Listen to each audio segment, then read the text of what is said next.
Après 2 critiques de films du studio Ghibli, prenons un petit virage en Europe où les films d'animation en 2D ont encore la cote. Le Chant de la mer ou Song of the Sea est un film réalisé principalement en Irlande par Tom Moore à qui l'on doit Brendan et le secret de Kell. Le film débuta avec une petite famille vivant près de la mer. Ben, un jeune garçon de 5 ou 6 ans plein de vie et d'entrain, cohabite avec sa mère et son père en parfaite harmonie.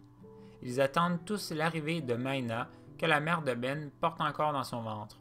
Cependant, dans les minutes précédant son accouchement, elle se rue à l'extérieur de sa demeure pour disparaître dans la mer.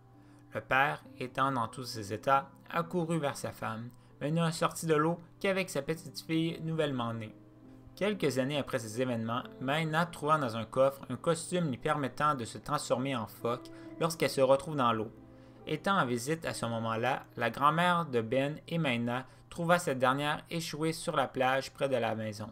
C'en était trop pour elle, et pour le bien de son fils et de ses petits-enfants, elle les conduira en ville où elle réside. Dès leur arrivée, les enfants s'empressèrent de fuir des griffes de leur grand-mère pour retourner à leur maison près de la mer. C'est alors que s'ensuit une aventure où le courage, la détermination et la force d'un frère et de sa petite sœur seront mis à rude épreuve. L'histoire de Chant de la mer est un peu simpliste, mais dans ce cas-ci, c'est le voyage qui est plus important que la destination. Pendant leur périple, Maina et Ben vont rencontrer divers personnages et créatures fantastiques, hauts en couleurs, inspirés du folklore irlandais. Ce que j'ai apprécié de ce film est, comme je ne connaissais aucunement les légendes irlandaises, une bonne partie du film était inédit pour moi. Cela créait souvent plusieurs surprises face à ce qui se déroulait à l'écran. Les personnages principaux, c'est-à-dire Maina et Ben, sont plutôt sympathiques, même si Ben n'est pas le personnage le plus agréable à l'égard de son entourage au début du film. Quant à Maina, elle ne parle presque pas de l'ensemble du récit, et comme la plupart des enfants de son âge, elle est assez timide et réservée. Je ne peux pas en dire davantage sans dévoiler certains punchs du film. Un petit point négatif que je pourrais noter du film est la présence effacée des personnages secondaires.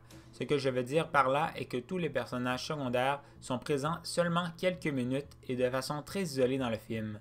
À l'exception du père et de la grand-mère des deux héros que nous pouvons entrevoir à divers moments, les autres protagonistes sont unidimensionnels, c'est-à-dire qu'ils manquent de profondeur dans leur personnalité.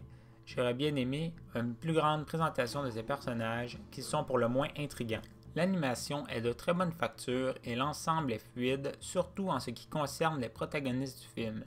Ils possèdent tous un design très simple mais efficace. Les animateurs n'ont pas eu besoin d'exagérer les traits des visages pour faire transparaître la joie ou la tristesse par exemple. Par la suite, il y a un choix particulier dans la présentation des décors. Ceux-ci sont plats comme s'il n'y avait pas ou très peu de perspective. Ensuite, à plusieurs reprises durant le visionnement du Chant de la mer, j'ai remarqué que les arrière-plans étaient souvent ronds ou de forme circulaire. Cela donne un effet et un charme particulier au film. Très peu d'animation 3D est présent dans le long métrage. Un peu comme dans Princesse Mononoke, seuls certains éléments ont été produits en 3 dimensions. Plus j'y pense et plus je considère que nous sommes réellement dans une renaissance de l'animation en 2D. Le dernier point qui nous reste à aborder est la musique, qui est d'ailleurs basée sur des mélodies nordiques. Les morceaux sont souvent accompagnés d'un violon et d'une harpe. Il y a une magie et du mystère qui s'émanent de chaque morceau, comme si on volait sur un nuage en direction d'un autre monde. La chanson thème est par contre reprise assez souvent durant le film, ce qui peut être à la longue redondant. Mais ça, c'est juste moi qui cherche des poux. Le Chant de la mer est un beau petit film à écouter en famille.